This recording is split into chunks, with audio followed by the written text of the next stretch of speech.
Они выбросили тысячи змей на этот пляж, и в течение многих лет люди гадали, что из этого выйдет. Но 8 лет спустя произошло нечто невероятное, что всех ошеломило. «Мы действительно собираемся выбросить тысячи змей на этот пляж?» Недоверчивый голос Шарлотты эхом разнесся по залу. Как ведущий эколог проекта, она годами боролась со скептицизмом, но даже она засомневалась в этом плане. Майкл Стивенс, архитектор проекта, сидевший напротив, наклонился вперед, его решимость была непоколебима. «Это не трюк», — решительно ответил Майкл. «Экосистема этого острова разрушается. Если мы не начнем действовать сейчас, то потеряем его навсегда». Остров, по иронии судьбы, прозванный Мертвым пляжем, когда-то был процветающим прибрежным раем. Годы бесконтрольного туризма, чрезмерного вылова рыбы и инвазивных видов превратили его в бесплодную пустошь. Песчаные просторы были усеяны мусором, растительность была скудной, а популяции птиц практически отсутствовали. Решение, предложенное Майклом, было радикальным. Выпустить на пляж 10 тысяч неядовитых змей, чтобы бороться с инвазивными грызунами и вредителями, которые уничтожили экосистему. Эти змеи, в первую очередь крысиные, были выбраны из-за их неагрессивного характера и экологических преимуществ. Идея была основана на научных данных, но большинству показалась странной. Местные рыбаки, такие как Джон Уилсон, которые полагались на воды вблизи острова, громко протестовали. «Вы думаете, змеи это исправят? Вы лишите нас возможности зарабатывать на жизнь!» — кричал он во время бурного заседания в мэрии. Реакция была жесткой, но Майкл продолжал настаивать. Он добился финансирования, нанял команду экспертов и организовал перевозку змей. В день освобождения напряжение было ощутимым. Под серым, затянутым тучами небом Майкл и его команда прибыли на остров с десятками ящиков. Когда они осторожно открыли каждую из них, тысячи змей выползли наружу и рассеялись по пустынному ландшафту. Майкл молча наблюдал за происходящим, его сердце бешено колотилось. Он знал, что это рискованная затея, но также верил, что это их последняя надежда. СМИ и местные жители высмеяли проект, назвав его «Змеиный остров». Социальные сети взорвались, и репутация Майкла пострадала. Тем не менее, он оставался непоколебимым, руководствуясь своим видением восстановленной экосистемы. Первый год был тяжелым. Местные жители часто саботировали проект, ставя ловушки и убивая змей из страха и злости. Команда Майкла обнаружила десятки трупов, отравленных антифризом, жестокий поступок, который едва не подорвал моральный дух экологов. Но в этом хаосе начали проявляться едва заметные изменения. Популяция грызунов, которую когда-то никто не контролировал, начала сокращаться. Инвазивных крыс, которые лакомились птичьими яйцами, не видели так часто. На дюнах начали появляться зеленые побеги, признак того, что растительность постепенно отвоевывала землю. Но маленькие победы Майкла были омрачены новыми трудностями. Из-за отсутствия грызунов, на которых можно было бы охотиться, некоторые змеи начали забираться в близлежащую рыбацкую деревню, вызывая панику. Однажды утром Джон обнаружил змею, свернувшуюся клубком под его рыбацкой лодкой. Разъяренный, он направился в кабинет Майкла. «Это твоя вина. Ты превратил это место в кошмар», — прокричал Джон и швырнул фотографию змеи на стол. «Я понимаю твое разочарование», — спокойно сказал Майкл.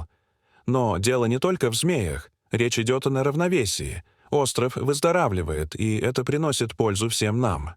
Джон взорвался, но его это не убедило. Враждебность среди местных жителей оставалась сильной, и Майкл знал, что ему нужно завоевать их доверие. Он организовал общественные семинары, приглашая местных жителей узнать о целях проекта и долгосрочных преимуществах восстановленной экосистемы. Постепенно некоторые начали осознавать потенциал. Спустя 3 года после начала проекта изменения стали более заметными. Трава и кустарники распространились по дюнам, стабилизируя песчаный ландшафт. Перелетные птицы осторожно возвращались, и их гнезда были усеяны зеленью. Змеи, которые теперь обосновались на месте, охотились на инвазивных крабов, поселившихся в этом районе. Но как только ситуация, казалось, улучшилась, возникла новая проблема. Майкл обнаружил, что некоторые грызуны приспособились, находя способы избегать змей. В то же время популяция инвазивных крабов росла быстрее, чем ожидалось, угрожая хрупкому равновесию. Столкнувшись с этой неудачей, Майкл завез на остров королевских змей. Известные своей способностью охотиться как на грызунов, так и на других хищников, они казались идеальным решением. Однако этот шаг вновь вызвал напряженность в местной среде. «Вы просто добавляете больше змей. Как это может что-то решить?» Джон спорил во время очередного заседания. Майкл объяснил научный расчет этого решения, но недоверие осталось. Ситуация достигла точки кипения, когда группа рыбаков незаконно установила ловушки на острове, поймав и убив несколько змей. Майкл сообщил об инцидентах властям, которые наложили штрафы и ограничения на нарушителей. Противостояние углубило разногласия между командой охраны природы и местными жителями. Несмотря на неудачи, Майкл отказывался сдаваться. «Природа не исцеляется в одночасье», напомнил он своей команде вовремя особенно сложной недели. «Но если мы будем придерживаться курса, то увидим результаты».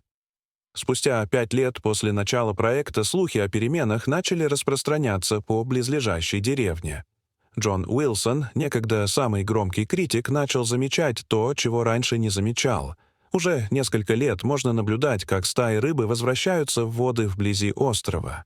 Его сети, которые в течение 10 лет оставались почти пустыми, теперь были полны рыбы с блестящей серебристой чешуей. Сначала рыбаки сочли это простым совпадением. «Это просто удачное время года», — бормотали они. Но шли месяцы, и тенденция сохранялась. Возвращение рыбы вдохнуло в деревню новую жизнь. Семьи, которые с трудом сводили концы с концами, наконец-то смогли позволить себе ремонт своих домов. А дети, которые бросили школу, чтобы помочь родителям ловить рыбу, смогли вернуться к занятиям. Несмотря на это, многие жители деревни по-прежнему возмущались Майклом и его проектом. Они настаивали, что это не из-за змей. Океан не нуждается в спасении. Майкл, однако, спокойно наблюдал за изменениями. Он знал, что возрожденная растительность на острове стабилизировала береговую линию, уменьшив эрозию и создав более здоровую среду обитания для морских обитателей. Однажды, когда Майкл проводил исследования, к нему неожиданно пришел посетитель. Джон стоял на краю пляжа с настороженным выражением лица. «Ты был прав, рыба вернулась», — неохотно признал он. Майкл улыбнулся. «Дело не только в рыбе, Джон. Речь идет о том, чтобы дать экосистеме шанс восстановиться». Воодушевленный переменой взглядов Джона, Майкл организовал встречу с рыбаками, чтобы обсудить методы устойчивого рыболовства. Он объяснил, как чрезмерный вылов рыбы может свести на нет весь достигнутый ими прогресс, и предложил ввести квоты на вылов рыбы для поддержания баланса. Это предложение вызвало неоднозначную реакцию. Некоторые увидели мудрость в словах Майкла, в то время как другие возражали против ограничений. «Почему мы должны следовать вашим правилам?» — спросил один рыбак. «Это наш источник средств к существованию». Прежде чем Майкл успел ответить, Джон встал и сказал: «Потому что это касается не только нас, но и наших детей. Мы годами черпали из этого океана, ничего не отдавая взамен. Теперь наша очередь защитить его». Слова Джона имели вес, и постепенно сообщество начало принимать идею работать с Майклом, а не против него. Чтобы укрепить партнерство, Майкл предложил инициативу по развитию экотуризма, в рамках которой посетители могли бы узнать о восстановлении острова и его влиянии на морскую флору и фауну. Этот план не только принес дополнительный доход деревне, но и вызвал чувство гордости у жителей. По мере того, как остров процветал, крепли и связи между Майклом и местными жителями. Однако Майкл знал, что им предстоит пройти еще долгий путь. Прошло 8 лет с тех пор, как Майкл Стивенс и его команда выпустили на остров 1000 змей. Результаты реставрационных работ превзошли все ожидания. Мертвый пляж, над которым когда-то насмехались, теперь был неузнаваем. И все же Майкл не мог избавиться от ощущения, что за этим кроется что-то более глубокое. Загадка, которая ждет своего разгадывания. Затем произошло нечто невероятное. Во время последнего в том году обследования Шарлотта, ведущий эколог Майкла, сделала важное открытие. Из-под корней дерева вытекал небольшой ручеек пресной воды. На засушливом острове это было беспрецедентным событием. Тесты подтвердили, что это была часть подземного резервуара, долгое время скрытого, но теперь всплывшего на поверхность благодаря обновленной растительности. По мере дальнейшего изучения острова команда обнаружила еще несколько пресноводных ручьев, пересекающих остров. Майкл осознал косвенную роль змей в возрождении пресноводной экосистемы. Новость взбудоражила сообщество, а Джон, который когда-то был критиком, стал убежденным сторонником. «Ты спас не только пляж», — сказал он Майклу. «Ты спас всех нас». Остров, переименованный в реновационный пляж, стал мировой сенсацией, привлекшей экологов, журналистов и туристов. Он был объявлен охраняемым экологическим заповедником со строгими квотами на вылов рыбы и ограниченным доступом к экотуризму. На экскурсиях с гидом было продемонстрировано, как остров преобразился. Дельфины прыгали в воде, птицы гнездились на деревьях, а дюны покрывала пышная зелень. Джон, уже пенсионер, стал гидом и с гордостью рассказывал историю о неожиданной роли змей в спасении их дома. Дорогие зрители, как вы думаете, люди больше помогают или мешают природе сохранять равновесие? Расскажите, пожалуйста, в комментариях. А если вам понравилось это видео, то ставьте лайк и подписывайтесь на наш канал. До свидания.